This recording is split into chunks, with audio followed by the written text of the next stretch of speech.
Bonjour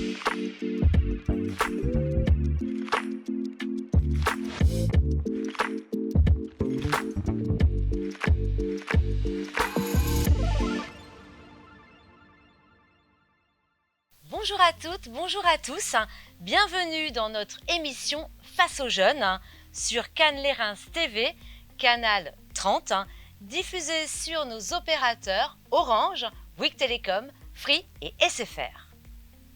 Nous avons l'immense plaisir et honneur aujourd'hui d'accueillir une personne marquante pour notre région et également une forte présence sur la scène nationale. Madame Alexandra Borchio. Bonjour. Alors nous sommes effectivement enchantés de vous recevoir. Vous êtes une voix influente à l'échelle nationale et porte-parole locale au Palais du Luxembourg. Donc vous portez là-bas les préoccupations de notre territoire. On va passer à peu près 3 quarts d'heure ensemble avec donc des jeunes qui vous écoutent attentivement et qui ont préparé des questions auxquelles on vos réponses avec beaucoup d'attention. Alors votre engagement en témoigne, il est très, très important, mais vous êtes aussi toujours impliqué dans la vie locale. C'est-à-dire que vous conciliez des responsabilités nationales, mais également locales, voilà, au sein de nos communautés. Donc on va un petit peu détailler tout ça au fil de cette émission. Ouais, effectivement, vous avez un parcours riche qui témoigne véritablement une volonté constante de vous investir pour le bien commun. Dans vos premières expériences, au final, qui étaient locales, jusqu'à votre rôle aujourd'hui au Sénat, vous faites entendre la voix du citoyen. Et aujourd'hui, nos jeunes étudiants du BTS Communication du CFA académique et du lycée Bristol ont envie de vous interroger sur votre parcours multifacette. Alors je précise que le but de cette émission est de parler de politique sans faire de politique politicienne, comme on dit. L'idée c'est de faire œuvre de pédagogie, puisqu'on a beaucoup de jeunes qui nous écoutent, et définir un peu qu'est-ce que sont toutes vos missions, qu'est-ce que c'est qu'un sénateur par rapport à un député. Parfois il y a des notions qui sont un peu floues, des concepts à connaître pour tout le monde. Alors justement, pour découvrir votre parcours, vos motivations, votre vision de l'avenir, on va laisser place à nos jeunes et on va commencer par Margot. Alors bonjour Alexandra Borchio, vous êtes sénatrice et c'est un honneur pour nous, étudiants, de pouvoir échanger et partager quelques moments durant cette émission avec vous. Avant toute chose et pour notamment nos jeunes téléspectateurs, qu'est-ce qu'un sénateur ou une sénatrice ? Alors, il s'agit d'une personne faisant partie d'une des 2 chambres du Parlement. Son rôle est un peu celui du sage. Il s'agit de discuter, d'étudier et voter des lois importantes pour le pays. Les sénatrices et sénateurs représentent les citoyens et s'assurent de la justesse des lois et de leur bonne adaptation à tous. Ces personnes travaillent en groupe afin de prendre les meilleures décisions sur des sujets comme l'éducation, la santé, l'environnement ou encore l'économie. Mais attention, il ne faut pas confondre sénateurs-sénatrices avec les députés. En effet, leurs rôles ne sont pas les mêmes. Ils n'ont également pas le même mandat. Un sénateur est élu pour une durée de 6 ans par le collège de grands électeurs, qui sont un peu les grands sages de l'histoire, tandis qu'un député reste en fonction 5 ans et est élu via les élections législatives. Maintenant qu'on en sait un peu plus sur les sénatrices et les sénateurs, je vous laisse profiter de cette rencontre entre vous, Alexandra Borchio, et nous, étudiants à Cannes. Voilà, merci Margot. Alors je vais vous demander maintenant, si vous le voulez bien, de vous présenter, de vous pitcher en 1 minute. Voilà, alors c'est un petit défi que je vous lance, un premier défi. Très bien. Je m'appelle Alexandra Borchio-Fontin, je suis donc sénatrice des Alpes-Maritimes et je siège également au département. Je suis donc conseillère départementale des Alpes-Maritimes. J'ai une casquette dans les Alpes-Maritimes plutôt économique puisque je préside Côte d'Azur France Tourisme qui est l'agence d'attractivité, l'agence de promotion de la Côte d'Azur dans le monde. Et au niveau national, je siège donc à la commission culture, éducation et sport. Donc je traite un peu plus, quand je suis au Sénat, de sujets un peu plus sociaux aussi liés à la santé. Donc ça me permet par cette pluralité de couvrir tout un tas de sujets, de pouvoir m'investir dans les sujets qui me tiennent à cœur. À titre personnel, je suis maman de 2 enfants qui ont 14 et 16 ans, donc un garçon en 4e et une fille en première, donc je suis aussi mère de famille. Et puis j'aime aussi l'engagement bénévole au-delà de mes activités politiques et personnelles. Je suis marraine d'une association pour enfants malades qui s'appelle l'association Adrien, Et j'essaye depuis près de 15 ans maintenant d'accorder un peu de temps pour justement essayer d'aider les enfants malades et leurs familles. D'accord, très bien. Bravo, merci. Merci beaucoup. On précise peut-être aussi, si je peux me permettre, que vous avez été journaliste par le passé. Oui, tout à fait. Oui, oui, c'est ce qui m'a menée à la politique. C'est que j'ai travaillé pendant une quinzaine d'années dans une radio qu'un certain nombre de personnes d'ici doivent connaître, puisqu'on va la nommer, elle s'appelle Kiss FM. J'ai présenté donc durant une dizaine d'années les flashs d'information, notamment le matin. Puis j'ai continué à travailler en fait jusqu'à ce que je devienne sénatrice. Donc voilà, j'ai étudié d'ailleurs à l'université pour devenir journaliste. Et puis à force d'interviewer des hommes et des femmes politiques, on m'a fait des propositions de rejoindre une équipe. Je me suis investie de plus en plus, ce qui m'a menée en 2020 à privilégier finalement cette carrière politique à cette carrière journalistique. Très bien. Et bien nous allons approfondir un petit peu tous ces points dans les instants qui viennent. Alors justement, donc, on a dit tout à l'heure en introduction qu'il y avait une assemblée de jeunes qui va vous poser donc tour à tour des questions. Alors selon plusieurs thèmes, donc le sommaire de cette émission est qu'on va avoir en tout 7 parties. Okay. 7 séries de questions avec donc qui vont aborder votre parcours personnel, professionnel, vos carrières professionnelles. Au niveau local, au niveau et national. Bien entendu. Voilà, c'est parti, je pense. Allez. On va pouvoir lancer la première partie avec notamment donc Léane, Mathilde, Mina, Marine, Alexia et Candice.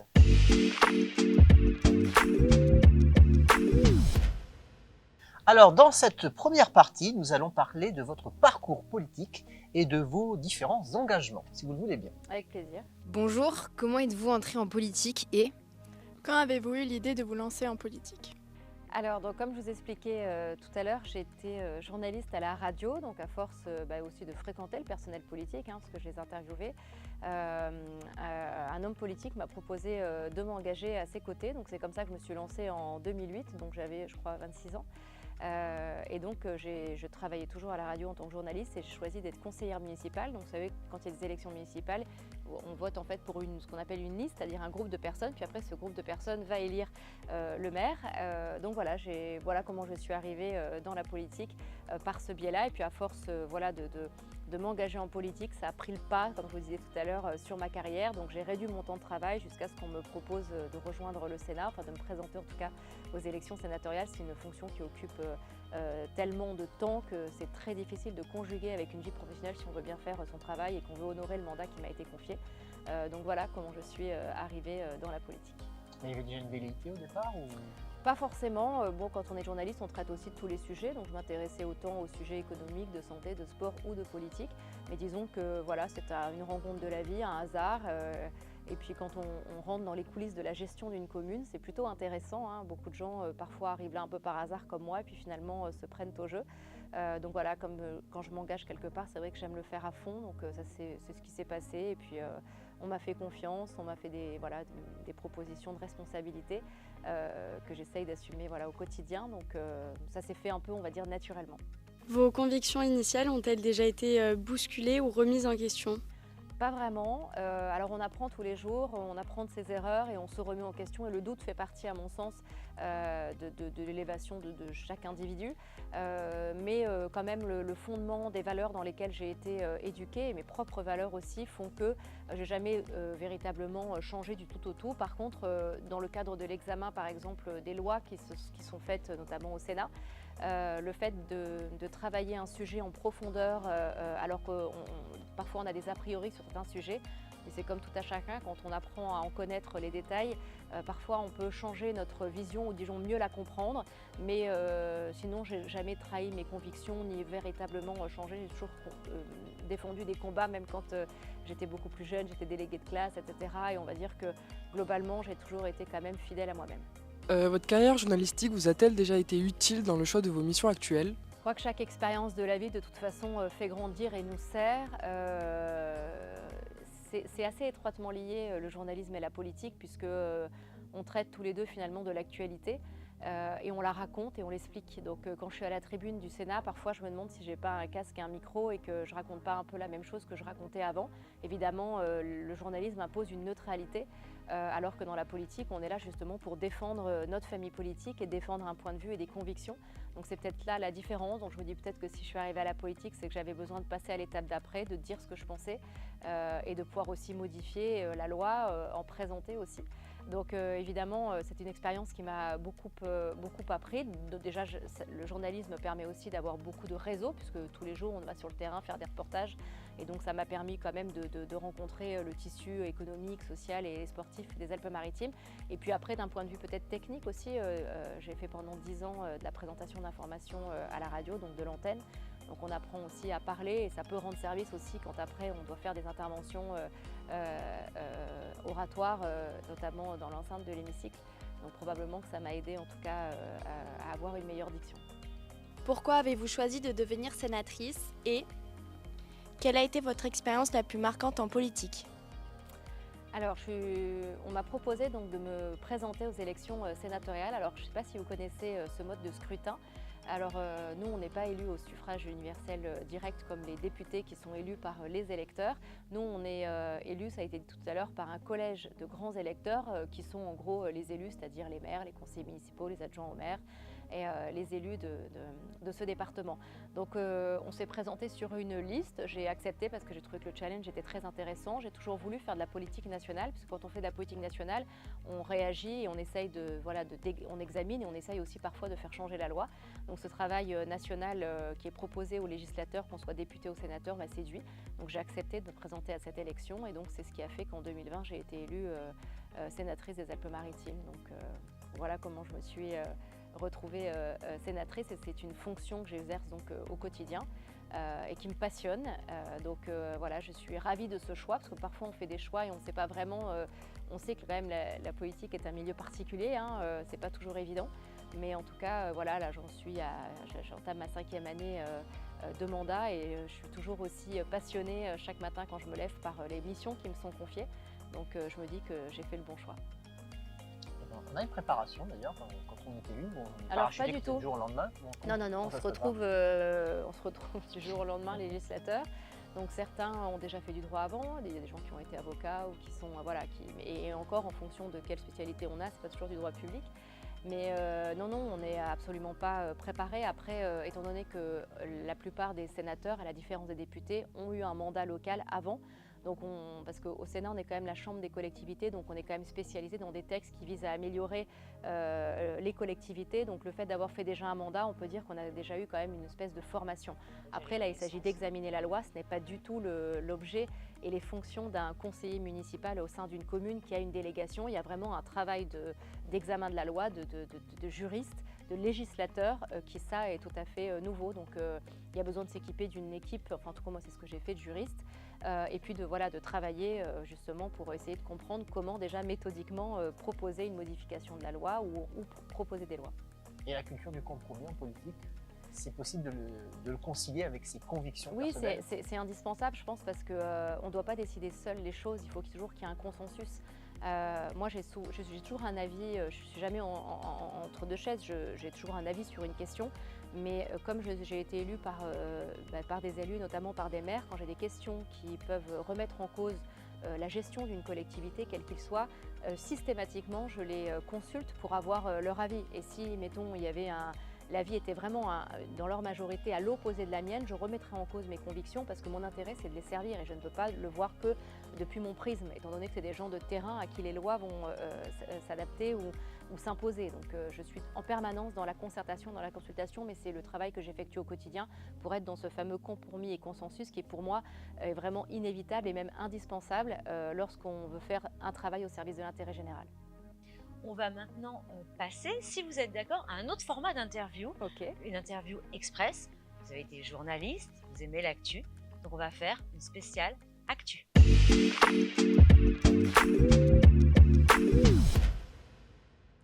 Bonjour. Bonjour. Quelle information de l'actualité récente a retenu votre attention? Alors aujourd'hui, ces dernières heures et même ces dernières semaines, comme vous le savez, c'est l'actualité américaine qui occupe une grande majorité des médias avec des conséquences très fortes. Donc par exemple, hier soir, le président des États-Unis a annoncé une augmentation des frais de douane, donc des taxes, qui va avoir d'énormes répercussions. Donc je me rendrai la semaine prochaine en délégation sénatoriale, notamment à Washington, pour essayer justement d'investir ce sujet. Merci. Et quel événement a pu vous mettre le plus mal à l'aise? Un événement qui m'a mis mal à l'aise, mais aucun. Moi, je suis je me rends dans des événements auxquels j'ai envie d'aller. Et c'est vrai que j'arrive à m'adapter facilement dans l'endroit dans lequel je vais. Donc j'essaye aussi de savoir aussi où je mets les pieds quand je me rends quelque part. Donc je n'ai pas en tout cas un exemple qui me frappe dans lequel j'aurais été mal à l'aise. Probablement, mais en tout cas ça ne m'a pas marqué. Merci. Bonjour. Bonjour. Quel programme télévisé vous a tenu en haleine depuis le début de cette année? Alors, je regarde pas trop, même pas du tout la télévision. Donc, je regarde plutôt des séries sur les plateformes que vous connaissez.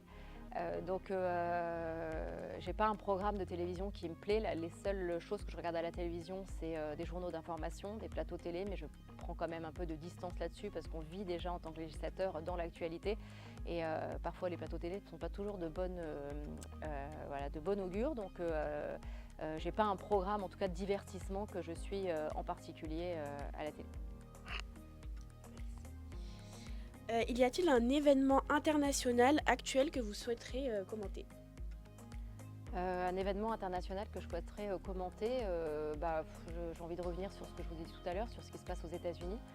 C'est vraiment l'événement actuel international majeur. Je veux évidemment parler de tous les conflits qui peuvent se passer au Moyen-Orient et dans l'Est du globe, qui évidemment ont des conséquences néfastes et qui attristent l'ensemble du monde entier. Nous vivons des tensions internationales assez fortes en ce moment. Donc c'est vrai que nous, en tant que législateurs et hommes et femmes politiques, on est très mobilisés et à l'écoute de ce qui peut se passer pour les conséquences qu'il peut y avoir sur notre pays, mais plus globalement aussi pour l'avenir et le quotidien de nos compatriotes. Très bien, merci. Et pour finir, quelle serait selon vous la meilleure nouvelle de l'année? La meilleure nouvelle de l'année, je suis engagée, comme je vous ai dit, marraine d'une association pour enfants malades.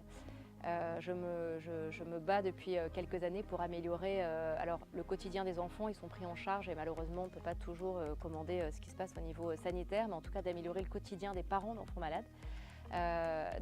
Aujourd'hui, je trouve que c'est trop difficile pour eux de devoir souvent s'arrêter de travailler parce qu'on doit s'occuper d'un enfant malade au quotidien. Donc s'il pouvait y avoir une petite baguette magique qui fasse en sorte que l'un des deux parents puisse continuer à avoir une rétribution économique à la hauteur aussi pour des questions de dignité qui leur permettent de vivre, pour pouvoir se concentrer sur la santé des enfants. Voilà, il y a déjà des avancées, mais pas assez à mon goût, donc j'espère que ça évoluera.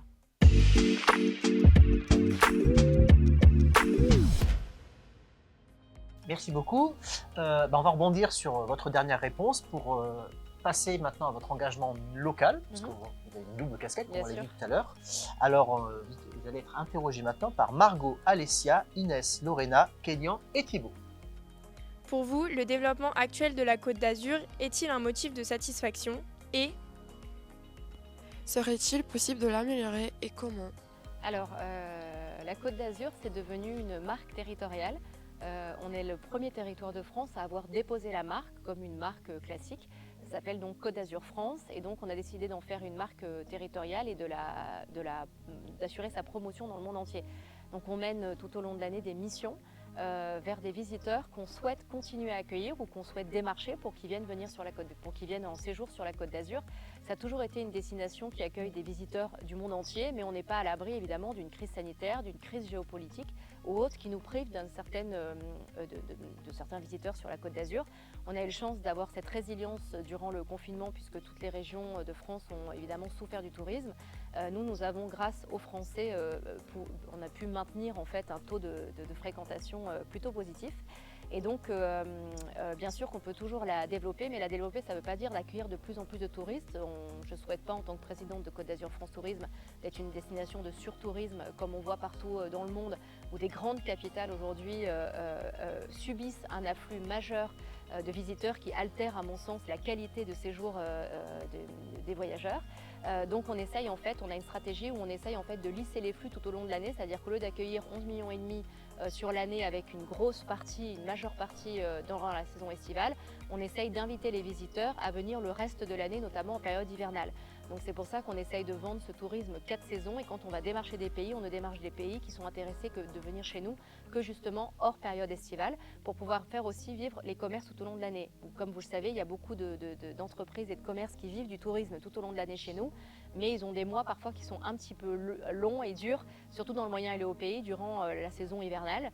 Et donc tout l'objectif d'attractivité de la Côte d'Azur, c'est d'essayer de remplir ces fameux mois pour que aussi pour les emplois, pour que ce ne soit pas que des emplois de saisonniers, mais qu'on puisse aussi avoir des emplois qui soient stables tout au long de l'année. Donc lisser ces flux dans le temps, c'est-à-dire tout au long de l'année, mais aussi dans l'espace, éviter de concentrer l'ensemble de notre stratégie de communication sur la bande littorale. On sait qu'elle attire parce que la Côte d'Azur, c'est avant tout des plages et c'est l'image qu'elle renvoie, mais on a un moyen et un haut pays merveilleux. 80% de notre territoire en fait est de la ruralité, c'est-à-dire que ce sont des villages avec beaucoup de savoir-faire qui fait l'identité et l'ADN de notre destination. C'est notre histoire et c'est grâce à ça aussi qu'on continue d'attirer. Donc on essaye aussi dans l'espace de valoriser tout ce qui se passe dans le moyen et dans le haut pays. Donc l'objectif, si je résume, c'est de lisser le tourisme Exactement. sur l'ensemble de l'année et du territoire. Voilà, exactement, et c'est ce qu'on fait depuis un certain nombre d'années.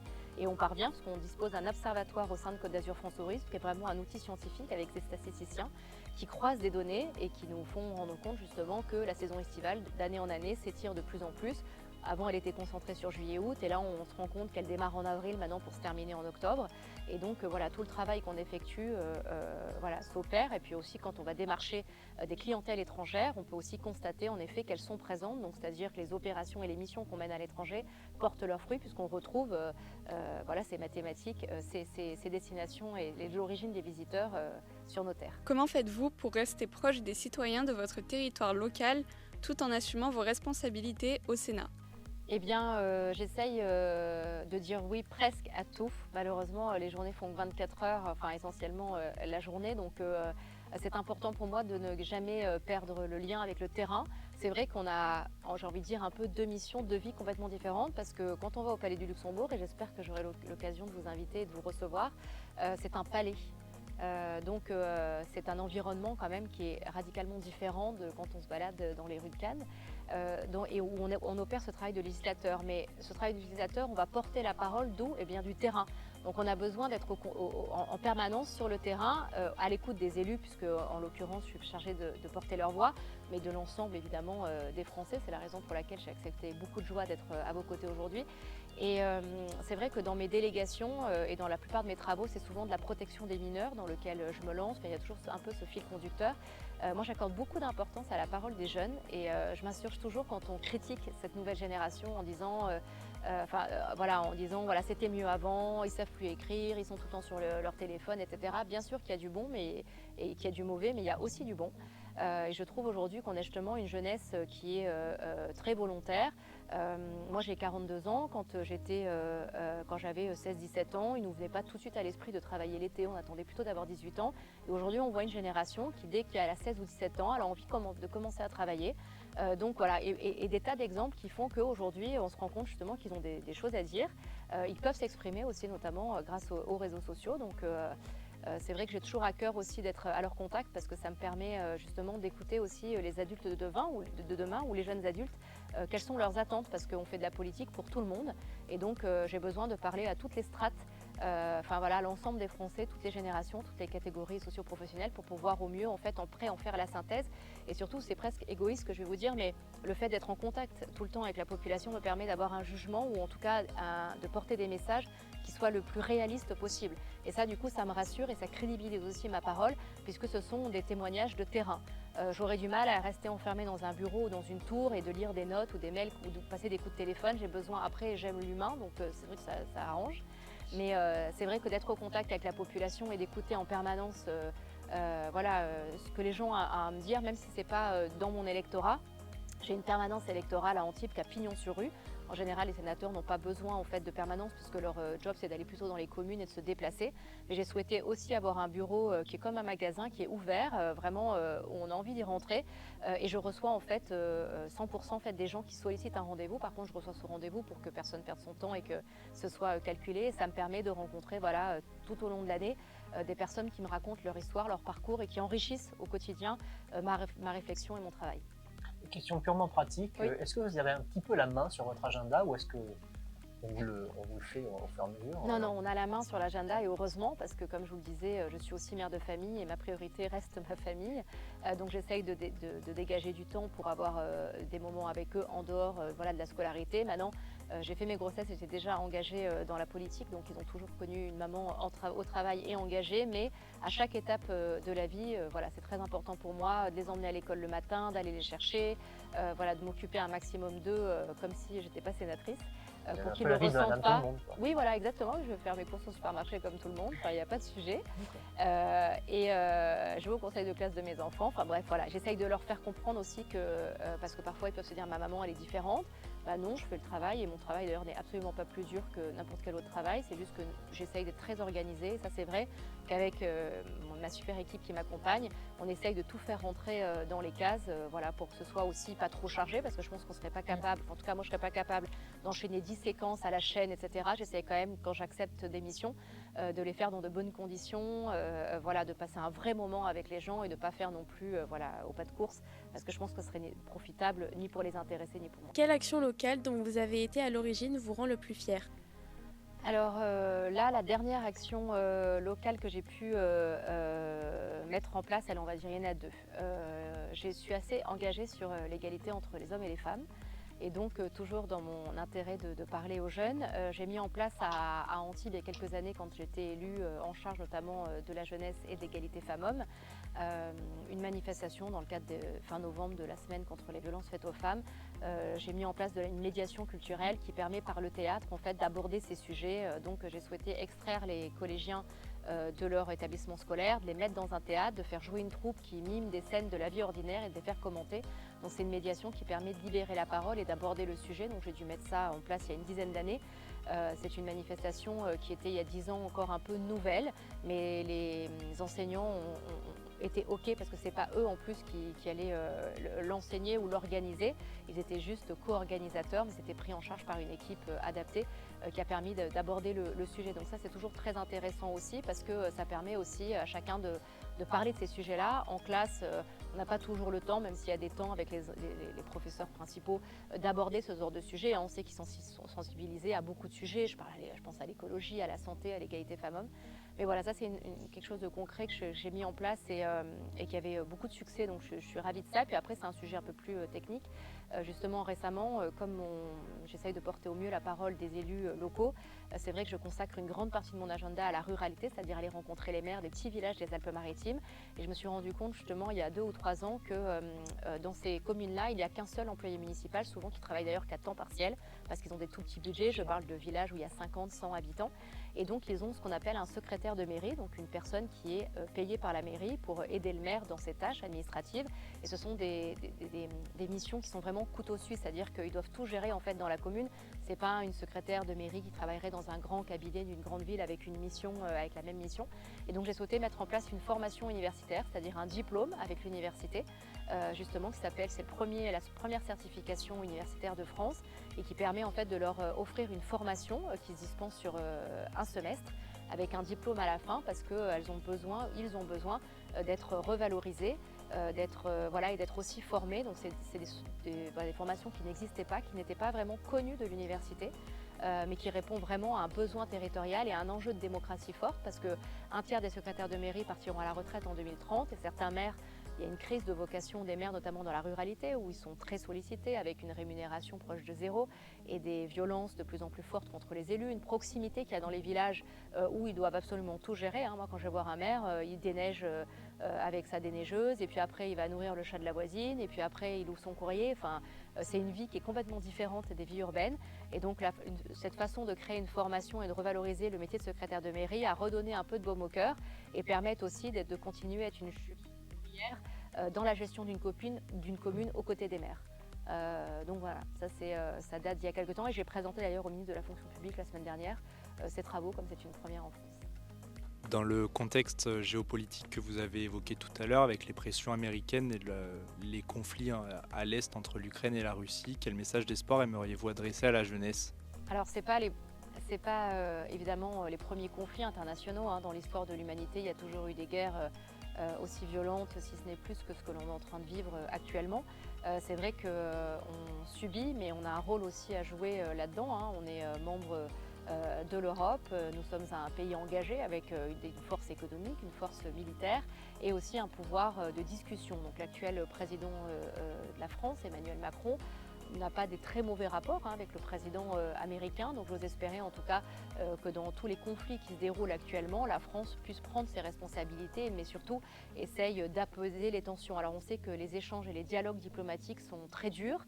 C'est des négociations à mener. On a en face de nous des forces qui sont très importantes, avec des pressions de chaque côté. Mais je crois que la France aujourd'hui a besoin de s'imposer et d'essayer évidemment de régler tous ces conflits. Je crois que personne ne se réjouit de ce qui se passe aujourd'hui, qu'on soit d'un côté d'un camp ou de l'autre.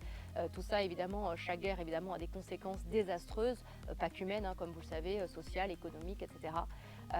Donc voilà, j'espère en tout cas que la parole de la France permettra évidemment d'essayer d'apaiser ce qui se passe et de résoudre ces conflits qui sont vraiment terribles pour l'ensemble de l'humanité, hein. Chaque conflit qui se passe dans le monde, même si on a l'impression que c'est très éloigné, aura toujours des conséquences pour chacun des concitoyens de notre pays.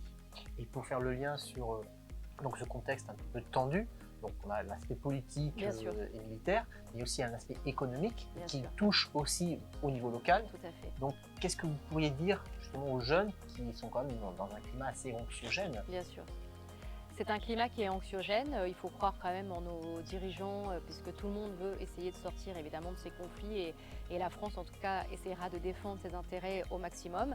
C'est tout l'enjeu du ministère des Affaires étrangères et du Quai d'Orsay qui dans ces périodes de grande tension essaie justement de trouver des solutions pour qu'il y ait le moins de répercussions possibles.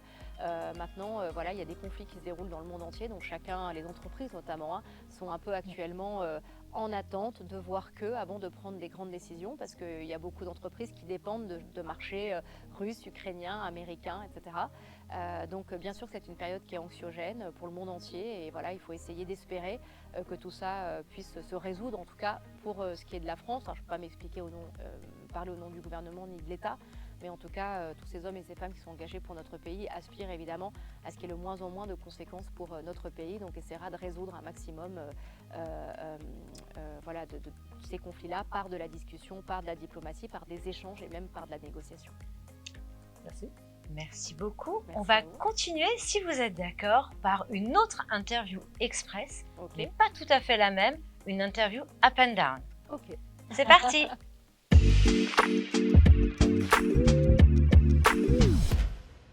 Tout d'abord, merci d'être là pour l'interview Up and Down. Ma première question est la suivante. Quel est votre pire succès? Ah, pire et succès. Alors, c'est vrai que... alors, succès, c'est peut-être un peu un mot galvaudé, mais quand on devient une personnalité politique, on devient une personnalité publique. Donc c'est quelque chose avec lequel il faut apprendre à vivre au quotidien. Je crois qu'on ne se comporte pas exactement comme on pourrait se comporter, en tout cas quand on devient une personnalité publique. Donc peut-être que, alors vraiment une fois de plus le mot succès est galvaudé, mais enfin peut-être la popularité où du jour au lendemain on m'a un peu plus vue que ce que j'étais avant. C'est vrai que c'est pas toujours facile à vivre, enfin à vivre en tout cas pour mes enfants aussi, hein, puisque dans leur établissement scolaire ils savent qu'ils ont une maman sénatrice. Et parfois, les camarades ne sont pas toujours bienveillants, donc peut-être que cette partie de popularité impliquée par ma fonction peut être des fois un pire succès. Mais une fois de plus, j'ai l'immense honneur d'exercer cette fonction voilà, que j'affectionne au quotidien, donc je le vis quand même plutôt pas mal. Quant à moi, je voudrais vous demander quel est votre meilleur échec? Alors, mon meilleur échec... une fois de plus, peut-être justement le fait d'être mère de famille, avoir des enfants qui n'ont absolument pas de fil, puisque comme vous parlez à vos proches et à votre famille, vous leur dites ce que vous avez sur le cœur. Parfois, les enfants, alors maintenant comme ils ont 14 et 16 ans, ils comprennent un peu plus les fonctions, mais ils veulent toujours avoir une maman 7 jours sur 7 à la maison et 24 heures sur 24. Donc parfois, quand mon agenda un peu s'emballe, je le maîtrise moins et que je suis moins à la maison, ils adorent me le rappeler. Donc c'est un pire échec parce que pour moi, de ne pas réussir à concilier les deux et qui parfois ils m'en veulent de ne pas être à la maison, évidemment c'est toujours blessant pour une maman, mais c'est un pire échec parce que ça me permet de remettre les pieds sur terre et justement de lever un peu le pied. Donc ils sont un peu mon curseur. Voilà peut-être ce que j'aurais pu vous répondre sur cette question. Bonjour, alors moi Bonjour. je voulais vous demander quelle était la qualité que vous détestez chez vous et chez les autres. Oh, c'est dur ces questions, hein. Peut-être le perfectionnisme. C'est vrai que j'aime bien aller jusqu'au bout des choses et connaître mes sujets sur le bout des doigts, ou en tout cas quand je fais des travaux, vraiment essayer d'en faire tout le tour. Et parfois, quand d'autres pourraient peut-être amener à le faire, peut-être que pour les autres c'est agaçant. Donc voilà, je vous répondrai ça. Et maintenant, le défaut que vous préférez. Alors chez moi ou chez les autres? En général, le défaut. Ah d'accord. Alors le défaut, je dirais vraiment ce que je supporte pas par-dessus tout, c'est l'hypocrisie, le manque de sincérité. Voilà, ça c'est quelque chose que je décèle assez facilement. Et c'est quelque chose vraiment qui me... Alors non pas qui m'exaspère, parce que l'hypocrisie par définition, on n'est pas là à le manifester, mais c'est quelque chose que je ressens et qui m'éloigne beaucoup. Et qu'est-ce qui vous amuse le plus? Ce qui m'amuse le plus, c'est passer du temps en famille, d'être avec mes enfants. Voilà, on a la chance d'avoir aussi des vrais moments où on va voir des spectacles, où on voyage, où on voit nos amis, où on fait la fête. Donc heureusement, on a des sas de décompression, je pense, qui sont indispensables dans la vie d'un législateur ou d'un homme ou d'une femme politique, parce qu'on a besoin aussi d'avoir des moments déconnectés, voilà, où on peut prendre un peu de distance et relâcher aussi la pression, ce qui nous permet après, quand on revient, moi j'appelle ça la récréation, qui permet de nous recréer. Et ces instants de pause, de joie et d'amusement nous permettent justement après de repartir à la tâche avec ce lâcher-prise justement qui nous redonne de l'énergie et qui nous permet d'être encore plus compétitifs. Et maintenant, qu'est-ce qui vous irrite le plus? C'est un peu ce que je vous ai dit tout à l'heure, voilà, c'est ça, c'est le manque de sincérité, l'hypocrisie, c'est quelque chose vraiment qui chez moi est insupportable, même si on pourrait se dire que voilà, que c'est peut-être pour la bienséance, mais c'est vraiment quelque chose que j'ai du mal à accepter. Quel est l'objet auquel vous êtes le plus attaché? C'est des bijoux que je porte, qui m'ont été offerts par mes enfants, que je porte en permanence. Donc voilà, c'est un peu un morceau d'eux que j'ai avec moi en permanence. Donc voilà l'objet que je porte toujours sur moi. Et quel conseil vous donneriez à la jeune femme que vous étiez à notre âge? De croire en soi, de croire en ses rêves, tant qu'ils sont évidemment légitimes et réalistes, mais de jamais douter en fait du chemin qu'on a envie de traverser, voilà, et d'y croire jusqu'à fond. Quels que soient vos rêves dans la vie, ou même ce rêve, j'aime pas trop le rêve, mais en tout cas vos objectifs de vie, il y aura toujours des gens qui seront là pour vous tendre la main et vous montrer le bon chemin, mais malheureusement, mais ça apprend aussi, vous aurez aussi des gens par la jalousie justement qui essaieront de vous mettre des bâtons dans les roues, donc il faut apprendre à déjouer les obstacles avec bienveillance. Moi j'ai toujours été, j'ai jamais ni critiqué ni enterré mes adversaires ou mes concurrents pour réussir, je suis toujours restée focus sur mes objectifs, donc je pense qu'on peut réussir sans écraser les autres. Donc voilà, quand on a des projets, des rêves, il faut y croire, mais surtout se donner les moyens aussi pour y arriver. Rien n'arrive tout seul, mais si on a la foi, c'est-à-dire si on a l'envie et qu'on y met aussi du matériel, c'est-à-dire du travail, voilà, vous serez toujours récompensé de ça. Et pour la dernière question, quelle est la promesse que vous êtes la plus fière d'avoir tenue? Alors écoutez, moi je fais en fait pas du tout de promesses, ni quand je suis en campagne électorale, ni rien, parce que, et même quand on me demande un service, je dis toujours je vais essayer, je te promets d'essayer de le faire, mais je ne fais jamais aucune promesse, parce que moi-même je ne me fais aucune promesse. En fait, j'ai trop peur que les choses n'arrivent pas, donc j'ai pas assez peut-être de confiance en moi pour faire une promesse à moi-même et encore pire aux autres. Donc c'est vrai que je mène aucune promesse. La seule promesse que je fais quand dans le cadre politique et que je vais voir mes électeurs pour leur demander leur confiance, je leur promets de rester toujours à leur écoute, d'être à leur côté, mais en tout cas je ne promets jamais un objectif tant que je ne suis pas sûre de l'atteindre.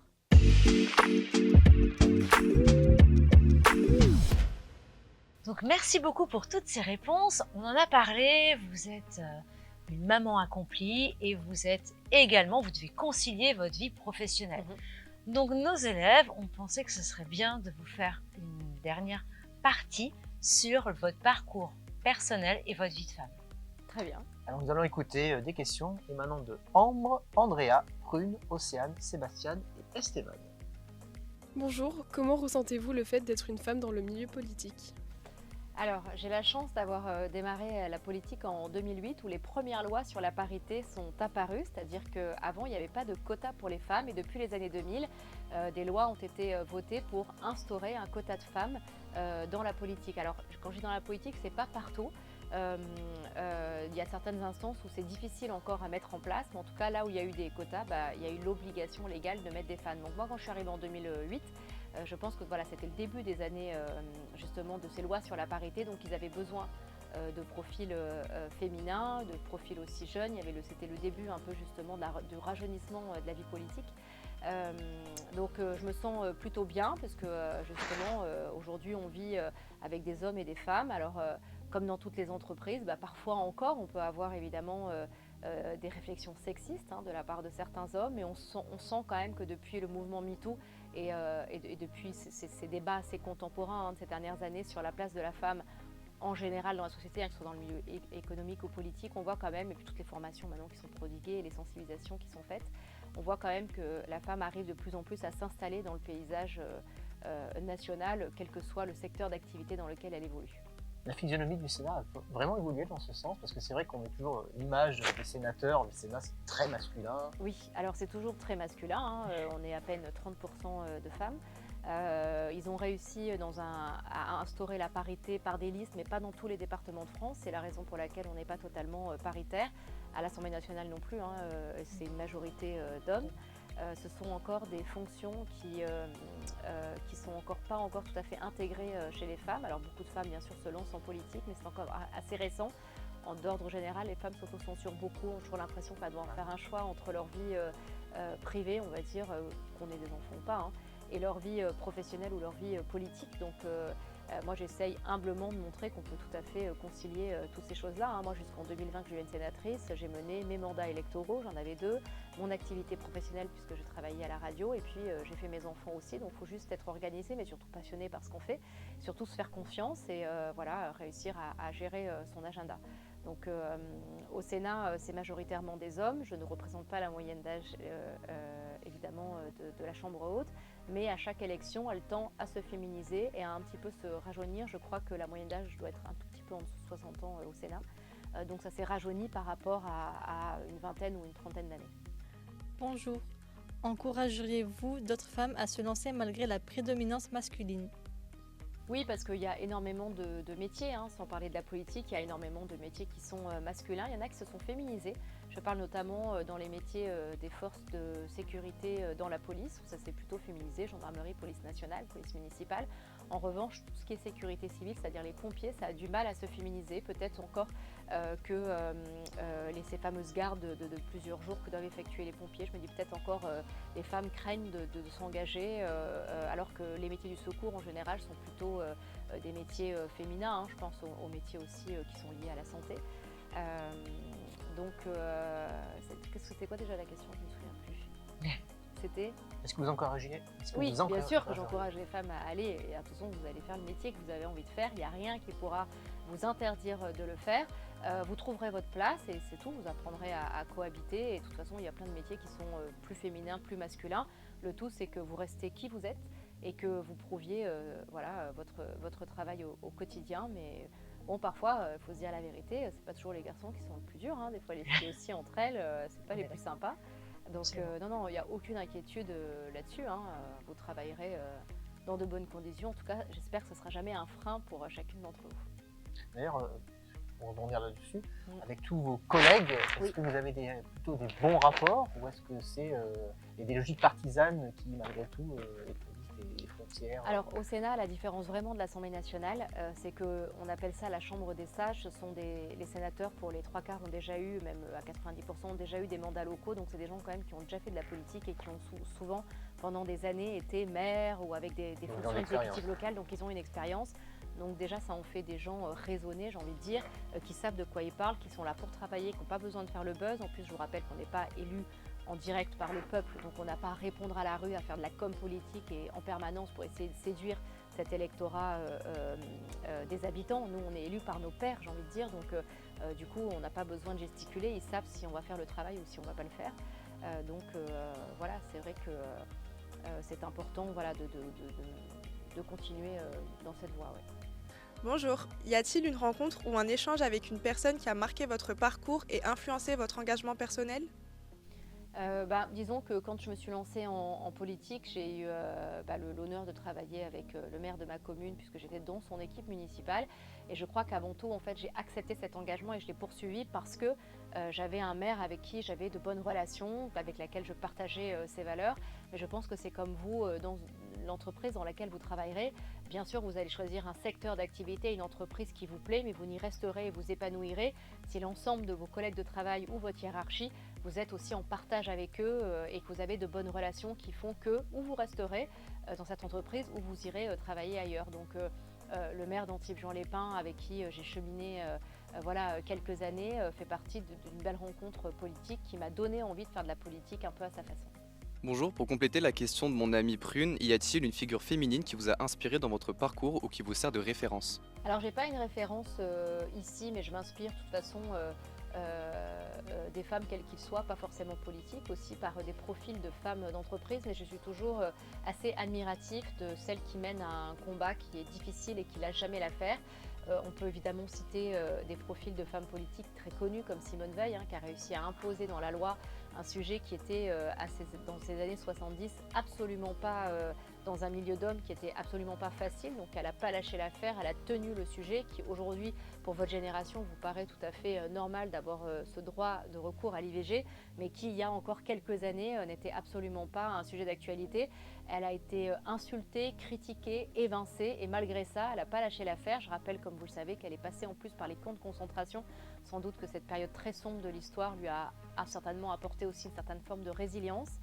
Mais je suis plutôt admirative justement des parcours qui ne sont pas faciles, un peu des success stories comme on appelle ça, où des gens qui ne sont pas le fils d'eux, le frère d'eux et qui se sont construits tout seuls.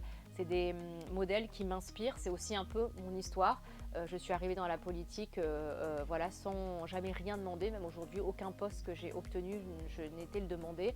On me l'a confié, je suis la fille de mes parents, mais ce n'étaient pas évidemment des gens qui étaient impliqués dans la politique, donc j'ai réussi à me faire mon chemin toute seule, et ce qui me permet d'avoir une grande liberté, une grande indépendance, puisqu'en gros on dépend de personne.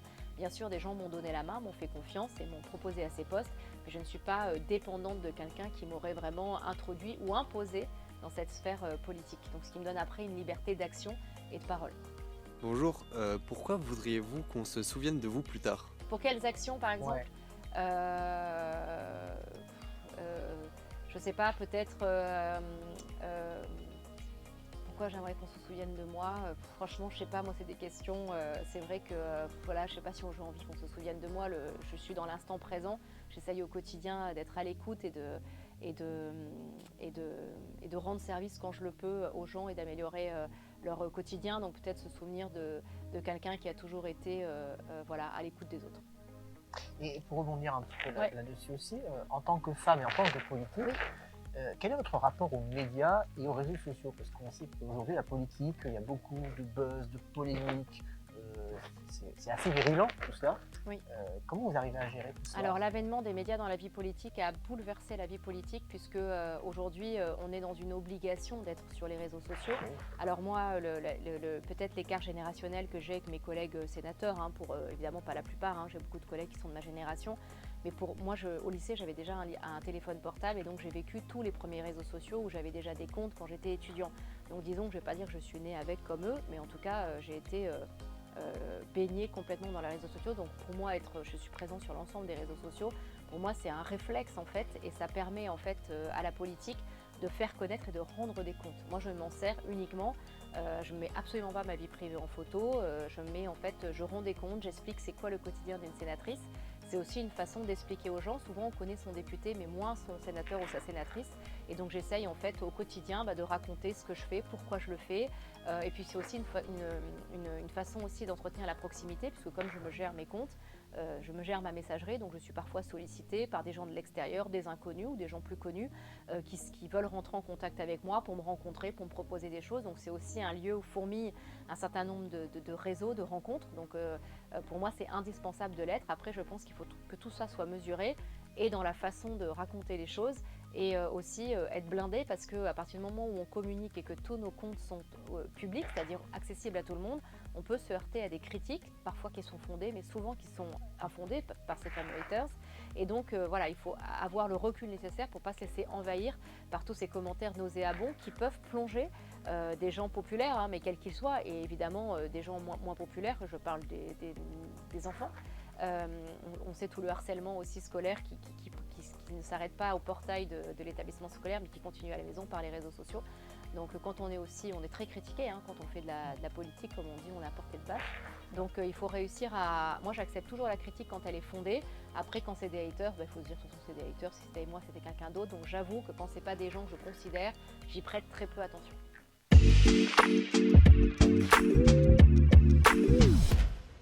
Ma première question est la suivante. Si vous étiez un lieu emblématique de notre région, que serait-il et pourquoi ? Je serai le phare de la Garoupe à Antibes-Juan-les-Pins parce que c'est un lieu emblématique qui est un petit peu surélevé, qui permet d'avoir une vision tout autour justement de notre département. Bonjour, si vous étiez une couleur, quelle couleur vous représenterez le mieux dans votre engagement politique et pourquoi ? Alors j'aime beaucoup le bleu depuis toujours. C'est une couleur que je porte assez d'ailleurs régulièrement. En plus on a la chance d'être dans un département où il y a beaucoup de bleu, hein, de la mer et le ciel. C'est un peu moins le cas là où je suis 2 jours par semaine, c'est-à-dire à Paris, où c'est une couleur qu'ils voient mieux, ils sont plutôt gris. Et en plus je fais partie d'une famille politique justement qui utilise la couleur bleue, donc voilà, c'est une couleur qui me correspond bien. Si vous étiez un objet du quotidien qui symbolise votre rôle de sénatrice, que serait-il ? Je dirais l'écharpe tricolore que l'on porte différemment des mères. Les mères la portent du côté bleu, blanc, rouge et nous à l'inverse, rouge, blanc, bleu. Et c'est une écharpe que je suis très fière de porter et que l'on porte régulièrement sur des manifestations notamment patriotiques ou des jours de manifestation ou lorsque l'on célèbre des mariages. Si vous étiez une devise ou un proverbe qui guide votre action, quel serait-il ? Crois en toi. Je crois que crois en toi, c'est une devise que je me suis toujours impliquée. Apprendre avec mesure, hein, comme je le disais, il faut que ce soit crédible, légitime, savoir si on en a moyen, mais toujours se faire confiance à soi-même. Je pense que c'est la meilleure façon de savoir quel est le bon chemin à prendre. Alors je m'inspire évidemment de mon environnement et de mon quotidien, mais je finis toujours par prendre la décision dans laquelle je me sens le plus à l'aise. Et pour finir, si vous étiez une saison de l'année, laquelle choisirez-vous pour illustrer votre état d'esprit actuel ? Alors la saison, je dirais l'été. J'aime en fait quand les journées sont très longues. J'adore aller à la plage. Donc même s'il fait très chaud l'été, c'est vrai que c'est la saison vraiment qui me plaît le plus. J'aime beaucoup l'astronomie, donc j'ai un télescope chez moi et j'adore regarder les étoiles. Et c'est tellement plus sympa de le faire quand il fait doux, donc en période estivale. Donc définitivement c'est l'été. Merci beaucoup. Merci à vous.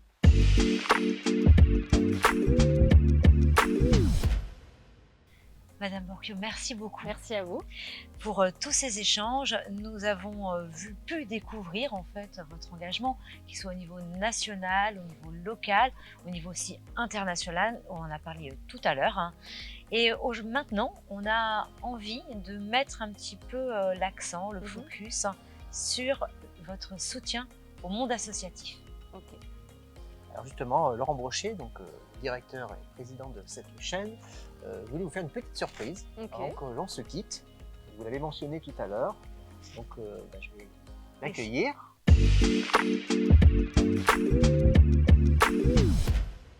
Donc monsieur René Molines, bonjour. Ça, oui. Président de l'association Adrien.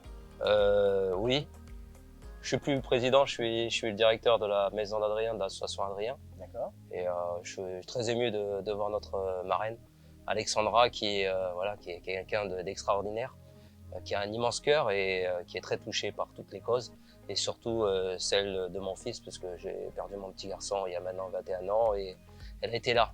Elle a été là quand j'avais besoin d'elle.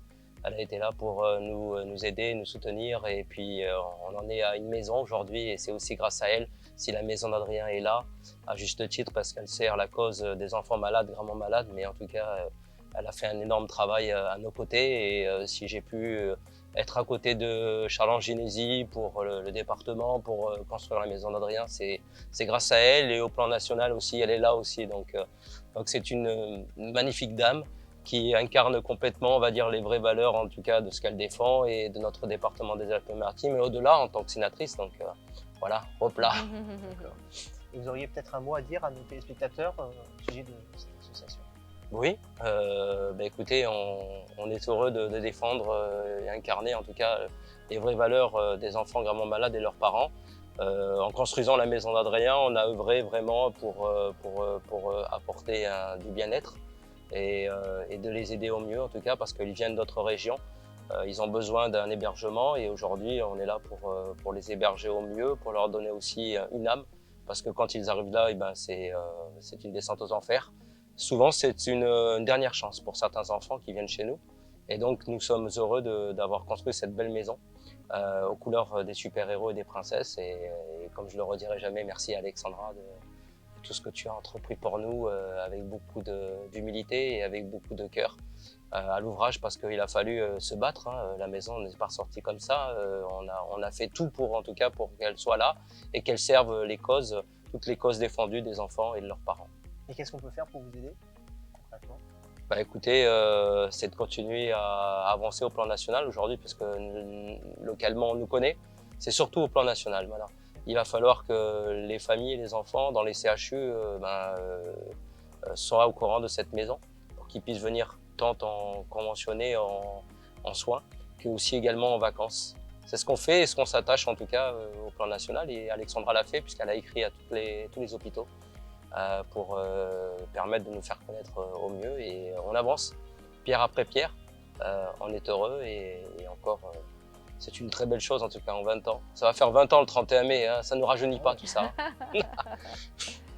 Merci beaucoup. Je vous en prie et merci de nous avoir invités et surtout bravo à Alexandra qui incarne encore une fois complètement les vraies valeurs.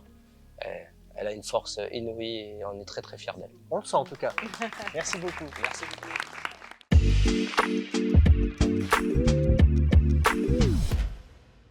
Je voulais vraiment te dire un dernier mot pour clore cette émission. Ils le savent, hein, les auditeurs et téléspectateurs, j'ai toujours mon franc-parler. Voilà, je dis toujours ce que je pense. Voilà. Et je voulais aussi te remercier déjà d'être la marraine de Canet CV. Voilà. Et surtout, comme René l'a dit tout à l'heure, tu es une très belle personne. Voilà, je le dis vraiment, je le pense vraiment. Voilà, le milieu politique, je n'entrerai pas dans les sujets. Ça fait 20 ans que je suis entrepreneur. Il y a beaucoup, comme tu le disais tout à l'heure, beaucoup de promesses qui sont dites mais qui ne sont pas tenues.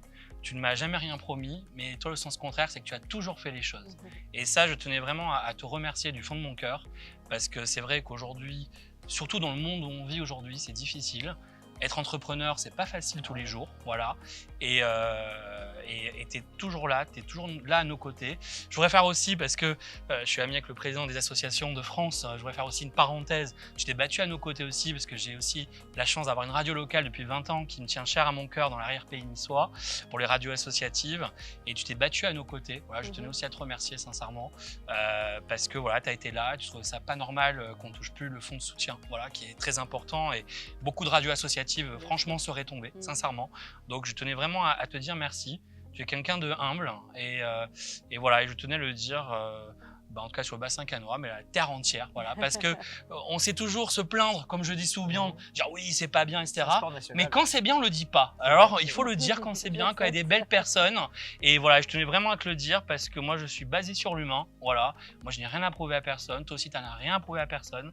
Et quand on est entre gens humains, sincères, qui aiment la vie et qui a en plus, même si tu dis que tu donnes pas ta parole, mais je sais que tu n'as qu'une parole et tu es quelqu'un de franc et de direct et si tu peux le faire, tu dis oui, si tu peux pas le faire, tu dis non. Et ben moi je dis, des gens comme toi, on en a besoin encore plus, vraiment. Et je le souhaite de tout mon cœur, je le dis vraiment à la télévision, longue vie et j'espère vraiment que tu iras encore plus loin dans ta carrière politique, tu le mérites franchement et le monde peut-être tournera un petit peu mieux. Voilà ce que j'avais à dire, c'est tout. Merci beaucoup. Merci beaucoup. Voilà.